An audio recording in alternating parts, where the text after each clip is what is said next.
Hello, chess fans! This is Rick from Chess to Progress with number 38 in the series Viewers Games. This one is titled Vicious Attacks on Both Kings, and that's what we'll see in this game. It is from Enzo, and Enzo writes, "This is Enzo from the Philippines. I really love your chess videos, and I like it how you even take the time out of your day to take a look at your viewers' games. Your commentary on recent top-level games is also very helpful. I would like you to kindly take a look at mine. I was playing white. The time control was 3 minutes with no increment, a very short game. I hope you have a good day and good luck in your YouTube channels. Thank you very much, Enzo. Let's look at Enzo's game. Enzo played e4 and his opponent played e6, the French defense. d4, d5, knight c3, d takes e4, the Rubinstein variation, knight takes e4, and here knight d7 is the main move, but black played knight f6, which is also playable, not as strong as knight d7. Enzo took on f6 with check, queen takes, knight f3, and h6. Black is preventing white to play the bishop to g5, attacking the black queen, and then the black queen has to go to an awkward square, g6 or f5. That's not great. So h6 is a logical move. Bishop d3 from Enzo, bishop d6. Enzo castled, and here black should have castled as well. But he played b6, and that is not a good move. Why is it not a good move? Well, here Enzo could have played bishop e4, and that's very unpleasant for black. It's attacking the rook. You cannot interpose the bishop because it will be unguarded on that square. So really the only move you have is c6, and that's not a harmonious setup for black. That b6 c6 setup is not very impressive. So after b6, bishop e4 is the best move, but Enzo played rook e1, not a bad move, but he didn't make use of that b6 slip up from black. Bishop b7, and now it's okay again for black. d5, and that is not a very good move, because yes, the e-pawn is pinned, the e-pawn cannot take, but black can just take with the bishop. There's nothing wrong with that. Bishop takes d5 is a good move, and that's really just a pawn. Yes, white has some compensation, but giving away that pawn for not too much is not a great idea. So d5 is not a good move. But black did not make use of that.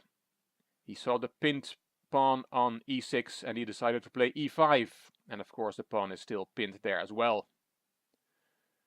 Bishop b5 check from Enzo, and here we have to take a look. When you have a rook on e1 and an uncastled king on e8, you really have to look if you can do anything with that, even in a 3-minute game. And in this case there was knight takes e5. It looks like a piece sacrifice, but it's not really, because after bishop takes e5 there is f4. The bishop is pinned. You cannot play the bishop away because then you put yourself in check. So let's continue the variation. Bishop takes d5 is possible, that pawn is still hanging. But then rook takes e5 check. The bishop can interpose.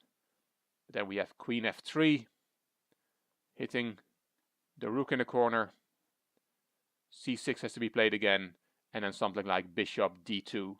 Material is equal, but white has an overwhelming position. If you just look at white's pieces, he's going to bring the rook on a1 into play, and then all his pieces are playing, while black hasn't castled yet. His knight is still at home, and both rooks are still at home. This is a great position for white. So this could have arisen after knight takes e5, using the pin over the e-file. But as said, Enzo played bishop b5 check. Not a bad move, but he should have spotted those tactical opportunities over the e-file. Black played knight d7, blocking the check. Enzo took. King takes. That way black has lost his castling rights. That's probably why Enzo took. c4. and rook a d8. Where to position your rooks, that's always a problem in chess. What are the best files for the rook? Well, in this case, the d file is not a very logical file for the rook from a8. There's not much happening on this d file. It doesn't look like it's going to open up soon, so don't put the rook there, I would say. Moving the rook to e8 makes more sense. There's more happening on the e file. But this is always difficult. It's always difficult where to position your rooks, and also which rook, because both rooks in this case could go to d8 or to e8. Queen a4 check from Enzo. He's eyeing up that pawn on a7. King c8. So black has castled. Not in a conventional way, but we call this castling by hand. Enzo took the pawn. It is a pawn, but the king is still relatively safe on c8. The queen, the white queen, cannot do much damage on her own. Bishop c5 from black. Bishop e3. Those bishops were traded. And rook h e8, bringing his rook into play. Good move. And now a very logical move for white here is rook a e1, and he's somewhat better. Activating his last piece. As I often say, all the pieces want to be in the game. They want to be all at the party. And in this case, rook a1 was not at the party yet. And it's a very logical move to play to e1. But here, Enzo played the strange move rook e1. It looks odd. Why not keep that rook on e3? It's well positioned there. You can swing it over to the queen side to attack the black king. But there was, if we continue the game, we see that there was definitely an idea behind rook e1 that Enzo had. So it makes sense in some way. Black played g5. He's going to attack the white king. If he had that plan, then it might have been better to keep that rook on h8 or develop it to g8, for example. White played b4, and here comes e4, and now it's clear why Enzo played that rook to e1 b4, because he wants to keep the a1 rook protected. He wants to keep that rook on a1 because he's going to play up his pawns, and then the rook on a1 is well positioned, and he wanted to make sure that rook was protected. So rook e1 definitely made some sense. After e4, Enzo played knight d2, and here e3 is a very good move. It's always good to look at forcing moves first, and this is a very forcing move. It's also a strong move. You have to take with the pawn because queen f takes f2 is a threat, so you have to take that pawn. Then rook takes, queen takes a1 check, king f2, and black has a good position. Black is slightly better. So e3 was the move here, but black played queen f4, attacking the knight. The knight went to f1. The knight is a good defender there. h5 and a4. Both players jump at the opponent's king on different side of the board. It's very exciting, but as it turns out, white's attack is a lot more potent, as we will see. Black is going forward, g4, knight e3. That's a very strong square for the knight. It's very difficult to kick it away from there. Black is going forward, and so does white.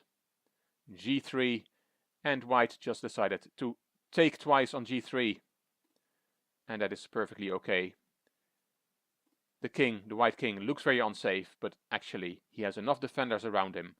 And also what is important is that this pawn is still on f7. If that pawn was not there, was off the board, then black would be able to put a rook on f8 and take away an escape route for the white king. So that f7 pawn is actually hindering black.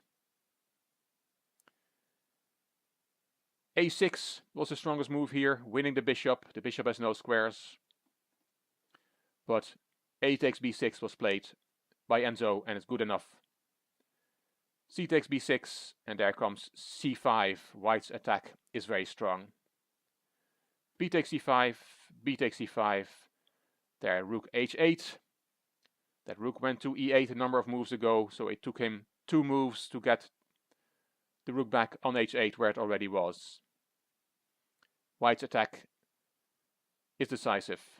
c6, and black only has a few checks. It looks dangerous, it looks scary, especially in a 3-minute game, and this is move 30, so I presume both players had very little time left, but all black has is a few checks. Queen h2 check, king f1, queen f4 check, and the king can run away. King e2. Here black panicked, he saw he was going to lose. He's almost checkmated. Queen takes b7 is a checkmate threat. He took on d5 to at least have an escape square for his king, but he gets mated anyway.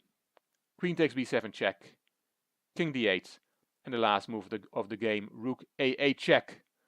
Black can only interpose the queen and is then checkmated by rook takes b8. And Enzo won this game.